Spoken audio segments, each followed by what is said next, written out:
இது செவ்வாய்க்கிழமை போல் வெற்றிலை தீபம் போடும்போது எடுத்த வீடியோ. 2 நாள் உடம்பு சரியில்லைன்னு சொல்லிட்டு வாய்ஸ் ஓவர் கொடுக்க முடியல. ஒன்றும் நினச்சிக்காதீங்க ஃப்ரெண்ட்ஸ். அதுதான் இன்றைக்கி வந்து போஸ்ட் பண்ணுறேன். அன்றைக்கி வந்துட்டு நான் இளநீர் அபிஷேகம் தான் பண்ணியிருந்தேன் முருகருடைய விக்கிரகத்துக்கும் வேலுக்கும். வேல் வந்து நேற்று முந்தின நாள் செவ்வாய்க்கிழமைக்கு முந்தின நாள் எங்கள் அத்தை வாங்கிட்டு வந்து கொடுத்துருந்தாங்க. ரொம்பவுமே அதிசயமாக இருந்துச்சு. நான் வந்து விளக்கேற்றும் போது என்கிட்ட வெறும் புக்கு இருக்குது இல்லையா, இந்த மந்திர புத்தகம், அதான் பாட்டு முருகருடைய பாட்டு படிப்போம் இல்லையா, அந்த புத்தகத்தில் இருக்க முருகரை வச்சு தான் நான் விளக்கே ஏற்றிருந்தேன். நீங்கள் போய் பார்த்தீங்கன்னா தெரியும். ஃபஸ்ட்டு வீக்கு இதுன்னு சொல்லிட்டு வீடியோ போட்டிருப்பேன், அதில் பாருங்கள். என்கிட்ட எதுவுமே இருக்காது, ஒரு ஃபோட்டோ இருக்காது, ஒன்றும் இருக்காது.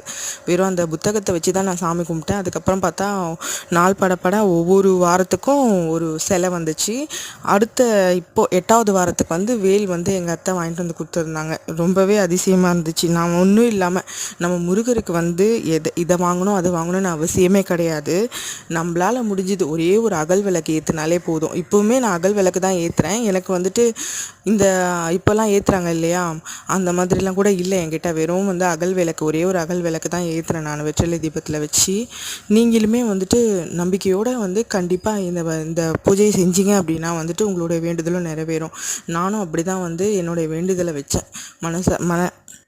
மனசார நம்ம முருகரை நினச்சி நம்ம வைக்கிற வேண்டுதல் கண்டிப்பாக முருகர் வந்து நம்மளுடைய வேண்டுதலை நிறைவேற்றி வைப்பார். நானுமே 8வது வாரம், இதாவது ஒரு வாரத்துலேருந்து 9 வாரம் நான் வேண்டிக்கிட்டேன். இது 8வது வாரம் எனக்கு. நானும் வந்து என்னோடய பூஜையை வந்துட்டு கண்டிப்பாக இது பண்ணியிருந்தேன். வேல் வந்து இந்த போன தடவை செவ்வாய்க்கிழமை எனக்கு வாங்கி வந்து கொடுத்துருந்தாங்க இல்லையா, அதுக்காக வேண்டி நான் வந்து இந்த தடவை பிரசாதம் செஞ்சு வச்சுருந்தேன். என் கையால் பிரசாதம் செய்யணும்னு ஆசைப்பட்டு அவருக்கு வந்துட்டு கேரட் அல்வா செஞ்சு வச்சுருந்தேன். அதையுமே பிரசாதமாக வச்சுருந்து கற்பூரம்லாம் ஏற்றி தூபதி ஆராதனைலாம் காமிச்சிருந்தேன். நம்ம முருகரை நோக்கி வேண்டுறோம் அப்படின்னா, நல்ல மனசோடு இருந்து நம்ம வந்து உபவாசம் இருந்து வேண்டணும் அப்படின்னா கண்டிப்பாக நம்ம வேண்டுதல் நிறைவேறும். உபவாசம் இருக்க முடியாதவங்க கூட மனசார நினச்சிக்கிட்டு முருகரை வந்து மனசுக்குள்ளே நினச்சிட்டு நம்ம வேண்டுற வேண்டுதல் கண்டிப்பாக நிறைவேறும். நீங்கள் வந்து அது இது வாங்கணும்னு கிடையாது, ஒரே ஒரு விளக்கு ஏற்றினாலே போதும். நான் வந்து என்னால் முடிஞ்சது, நான் வந்து ஸ்டார்டிங்கில் வந்து ஒரு விளக்கு மட்டும் தான் ஏற்றினேன். இப்போ பார்த்திங்கன்னா என்கிட்ட வந்து விக்கிரகம் இருக்குது, வேல் இருக்குது, இதெல்லாம் இருக்குது. இப்போ வந்து அதனால் வந்து நான் ஏற்றுறேன். நீங்கள் வந்து ஒரே ஒரு விளக்கு ஏற்றினாலே போதும். அவரை நோக்கி நம்ம வைக்கிற ஒரு இதுவுமே ஓகே ஃப்ரெண்ட்ஸ், அன்றைக்கி வந்து பூஜை வந்து இப்படி தான் நிறைவடைஞ்சது எனக்கு.